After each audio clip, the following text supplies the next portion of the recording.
Well, hey, Journey, friends and family. Hope this video finds you well. Hope you're having a great week. And Nate and I just wanted to pop on your feed or your email and have a little discussion around rhythms. We've been in this series called Family Matters. And this past Sunday, we talked about rhythms and habits and routines. We all have habits. We all have routines. We all have rhythms. I'm just curious, Nate, for you, what's like a staple Nathan Porter like daily habit or daily rhythm, or maybe like something that's a part of every week for you? Yeah, I'm probably without fail a 2 cup of coffee a day guy. So I got one in the morning, getting the creative juices flowing, and then after lunch somewhere in the afternoon, got to have that cup number 2, just to kind of like coast us till dinner time. So I'm definitely like a 2 cup a day. That dinner time onwards. Yeah, and then after, I'm 30 now, so I can't drink coffee after dinner. I'll just be up till 4 a.m. So I like it. Not doing that. I like it. Yeah, coffee's pretty big for us. Definitely coffee in the morning. And this is obviously, rhythms change in your season of life. So we just had a newborn baby. She's a little over 3 weeks old. And I feel like my whole like morning rhythm has just been like, someone threw a grenade in it. Yep. But it's actually a child, not a grenade. Basically the same thing as a child. I also now have a dog. There you go.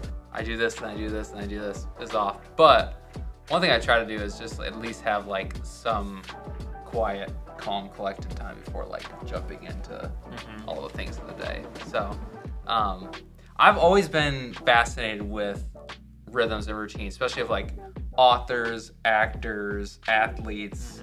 Yep. We're in NBA playoff season. Yep. Go Suns, KD, CP3, D-Book. Devin Booker's actually played at Granville High School. Did you know that? Funny you say that, because I am looking at the East, and I think this is one of the best chances the Heat have to close out. Maybe Boston. So I'm actually looking at the East. We'll see. It's been a good playoff so far. I've enjoyed it. But one thing is true is like every player has some kind of pregame rhythm or pregame routine. And I've just been always fascinated by like little quirks in that. And, we talked about rhythms and routines this past Sunday in terms of our lives, and not like, how do we each read the Bible for 7 hours a day, but how do we capture all the rhythms and routines we don't even maybe know we have as families and invite Jesus into those spaces? Yeah. To say, what does it look like to talk about Jesus, to commune with Jesus as families in those environments we already have, whether that's like driving or mornings and evenings, meal times. And we have those as individuals and families. We also have rhythms of the church. Yep. You think Yeah. every Sunday we come together. We have First Tuesday prayer. We have this new rhythm of build nights. Like there are rhythms, there are routines.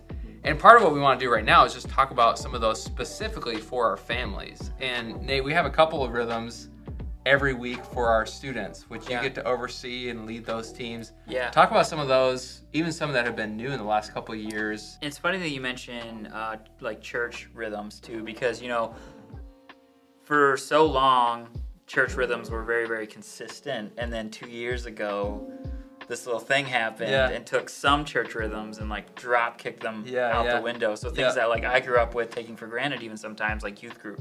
Like we always went to youth group once a week. That was just a thing. It was a normal rhythm that we did. Same thing for so much of, West Michigan and America and in general, really. And then COVID was like, no, you can't do that anymore. Yeah. So now it's been really good over the past couple of years to get back to some of those rhythms and even create new rhythms. And one of the new rhythms, even in the past couple of years, we've been able to create and build is like our Club 56 rhythm, our 5th and 6th grade, 11 a.m. in each location. And that's not for 56-year-olds. No, but if you want to serve, there you go. As a 56-year-old, come talk to me. Yeah. It's for 5th and 6th graders. Yep. And it's a good moment of an environment where they get to start connecting with leaders, start connecting with other kids their age, and build connections. Like as we start building rhythms now that actually carry with us all the way through middle school, 7th, 8th grade, high school, 9th through 12th, and we just start even building those rhythms even at the 5th and 6th grade level and those relationships too. It's like that's like a new rhythm, right? Completely fresh out of COVID, and then just getting back to the normal rhythm of weekly youth group. Like we call it, Journey students, but when I was growing up, it was just called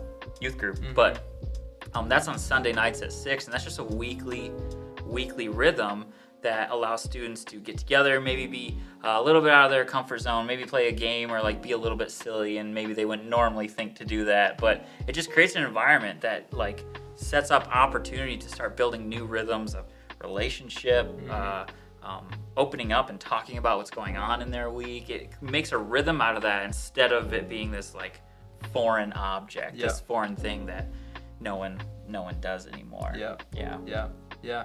Another one for birth through 4th grade is Journey Kids, which meets on Sunday mornings. And I love our Journey Kids team. I love our Journey Students team. And even as this whole Family Matters themes, really want to encourage you, if you're a parent or maybe you're a student, your kid watching this, be in those places. Be in Journey Kids. Be in Journey Students. Get our students, get your students and your kids in those environments as we all seek to build rhythms and routines and invite Jesus into those to see what he wants to do and to shape in us. So hope that's encouraging. Hope that's helpful for you as you live with Jesus in this day and age, this unique time we all are living and navigating faith in.